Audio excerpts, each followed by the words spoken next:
Assalamualaikum warahmatullahi wabarakatuh. Waalaikumsalam warahmatullahi wabarakatuh. Baiklah anak-anak, sebelum kita memulai pelajaran kita pada hari ini, ada baiknya kita berdoa menurut kepercayaan masing-masing. Ketua kelas tolong dipimpin teman-temannya untuk berdoa.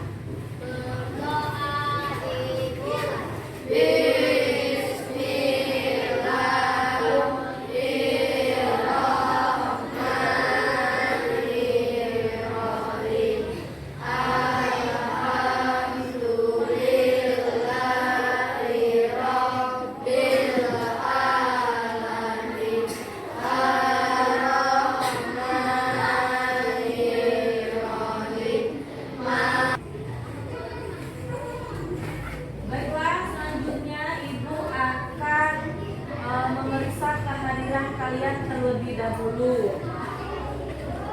Coba Anugrah Melizam ada? Tidak adanya karena sakit. Adriansa hadir. Auri, Azam, Azalea, Bayu Saputra, Berry, Caca. Baiklah anak-anak, ada teman kalian yang tidak hadir pada hari ini, tolong kasih tahu nanti kalau ada tugas-tugas kita di akhir pelajaran. Sebelum Ibu mulai pelajaran kita pada hari ini, Ibu akan memberitahu kalian terlebih dahulu tujuan kita atau tujuan pembelajaran kita pada hari ini. Pertama, satu, agar kalian mengetahui peristiwa sejarah kemerdekaan Republik Indonesia. Yang kedua, agar kalian mengetahui ciri habitat dan ciri khusus hewan-hewan yang ada di sekitar kita. Ketiga, agar kalian bisa mengetahui, mendapatkan dan memahami ciri kalimat efektif itu seperti apa yang melalui peta pikiran pada buku kalian. Baiklah anak-anak, pada hari ini pembelajaran kita ada di buku kalian. Ada tema 2, pembelajaran 1, bekerja sama mencapai tujuan. Ada ya, pada halaman 44. Pada pelajaran sebelumnya kita sudah mempelajari tentang proklamasi kemerdekaan Republik Indonesia. Ternyata setelah pada tanggal 17 Agustus 1945, bangsa Indonesia masih terus mempertahankan kemerdekaan Indonesia. Mengapa? Karena ternyata negara asing atau Belanda itu masih terus ingin memperebutkan negara Indonesia yang dibantu oleh Inggris. Makanya dari tahun 1945 sampai 1950 itu terjadi pertempuran besar di Indonesia. Sekarang Ibu tanya, bagaimana cara bangsa Indonesia mempertahankan perjuangan Indonesia? Ternyata ada beberapa perjuangan, yaitu melalui beberapa pertempuran. Pertempuran apa saja? Satu, ada di buku kalian nih. Ada pertempuran Surabaya. Yang kedua, terjadi lagi pertempuran Ambarawa. Yang ketiga, pertempuran Bandung Lautan Api. Sekarang yang Ibu bahas adalah tentang pertempuran Surabaya. Pertempuran Surabaya ini terjadi karena insiden hotel yang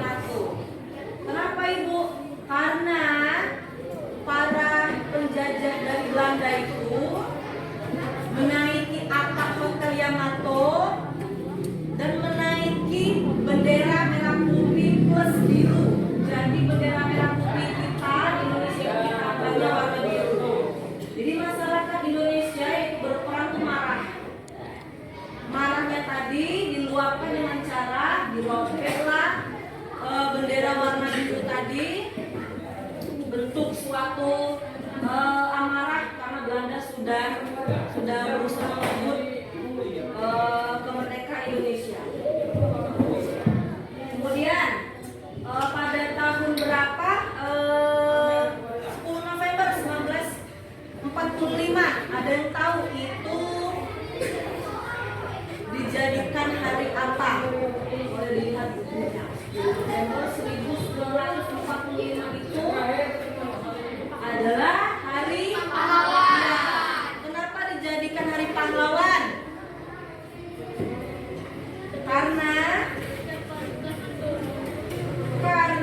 ya pada pertempuran 1945 sampai 1950 tadi itu banyak pahlawan yang gugur. Jadi Indonesia dijadikanlah hari pahlawan pada tanggal 10 November 1945. Baiklah, setelah kalian mendengarkan penjelasan dari Ibu tadi tentang pertempuran Surabaya, selanjutnya kalian harus bisa memahami dan mendapatkan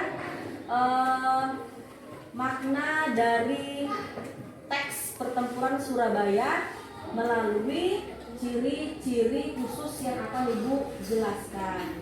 Bagaimana caranya agar kita dapat mengambil atau memahami makna dari pertempuran Surabaya?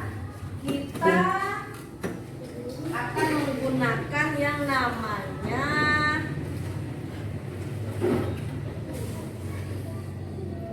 adik Simba. Ini ada singkatannya dari buku kalian. Singkatannya ada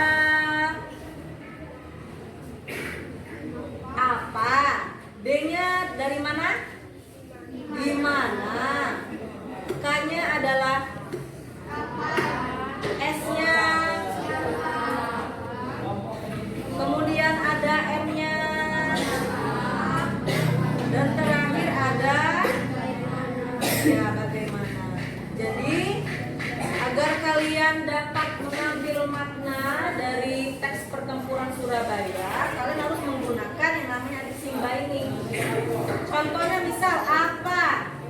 Apanya bisa kita ambil dari teks tersebut? Apa yang terjadi pada peristiwa apa itu pertempuran Surabaya? Terus di mana ini kita bisa buat soal lagi? Di mana pertempuran Surabaya itu terjadi? Kapan? Kapan pertempuran Surabaya terjadi? Setelah kalian dapat semua adik Simbanya, nanti kalian bisa menyimpulkan sendiri apa makna dari pertempuran Surabaya. Kemudian di buku kalian ini, sebelum kalian menulis kesimpulan dari peta pikiran adik Simba ini, kalian harus tahu dulu kalimat efektif.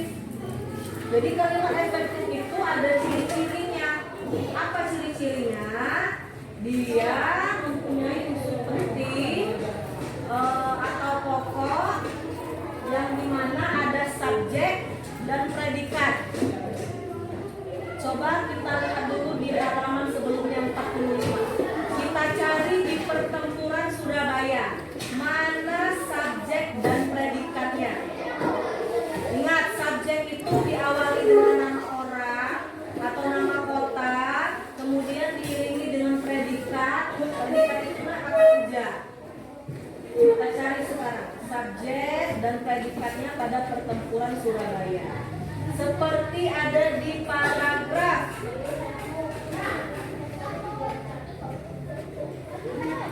pertama. Pada tanggal 25 Oktober 1945, Tentara Sekutu. Nah, Tentara Sekutu itu ialah subjeknya, yang dipimpin oleh Brigadir Jenderal Malabi. Pada tanggal 27 sampai 30 terjadi kontak senjata antara para pemuda Indonesia dengan pasukan Inggris. Nah, itulah subjek dan predikatnya dari ciri-ciri kalimat efektif. Jadi kalau mau tahu bagaimana kita mencari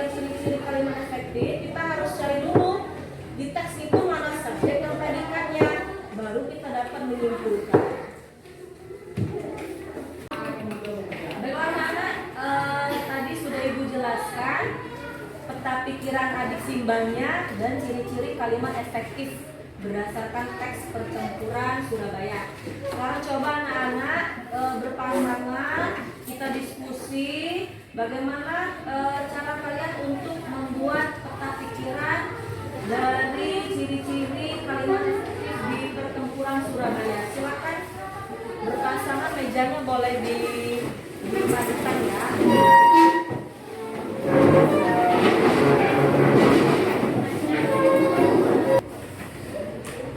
Sudah ya, sekarang sudah berpasangan. Sekarang ibu meminta kalian untuk mencari kalimat efektif yang ada di pertempuran Surabaya, yang ada di buku kalian, secara diskusi ya berdua. Kemudian jangan lupa kalian harus menggunakan peta pikiran adik simbanya. Coba sekarang boleh didiskusikan di dalam buku tulisnya. Ingat masih ada di pertempuran Surabaya.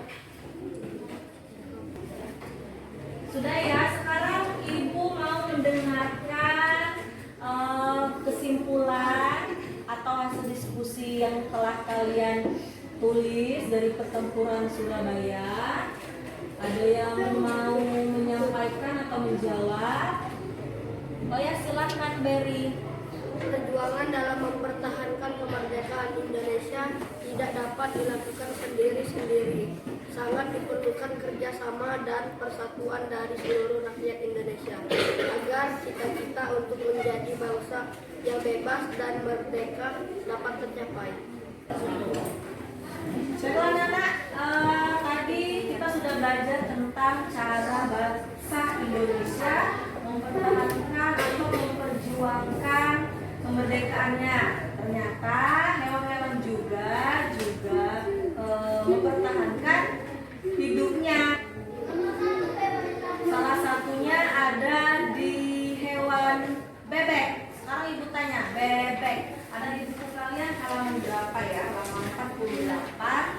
Kita lihat bagaimana cara bebek itu mempertahankan hidupnya atau menyesuaikan dirinya agar dapat hidup lebih lama lagi. Ternyata bebek punya ciri khusus dan ciri habitatnya. Ciri khusus bebek. Bebek itu mempunyai apa di tubuhnya? Bulu. Parunya panjang. Untuk apa paru yang panjang? Untuk mencari makan atau mendapatkan makanan ketika makanannya jauh dari jangkauannya, misalnya di kolam. Kemudian ada selaput di kaki bebek. Gunanya untuk apa ya? Berenang. Kemudian kalau bebek berjalan di tanah-tanah yang tidak datar, nah itulah kelebihan bebek dari selaput kakinya. Kemudian ibu tanya lagi ciri habitat dari bebek. Habitat itu adalah tempat hidupnya. Bebek tempat hidupnya di mana? Kolam, sawah, danau, atau di rawa-rawa ya, di rawa-rawa.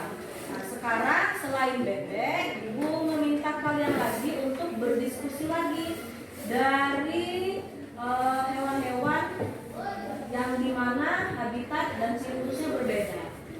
Ada 3 hewan lagi yang belum ibu sebutkan di dalam buku kalian. Coba kalian diskusikan. Ada ayam, ikan, dan cicak. Itu ciri khusus dan habitatnya bagaimana ya?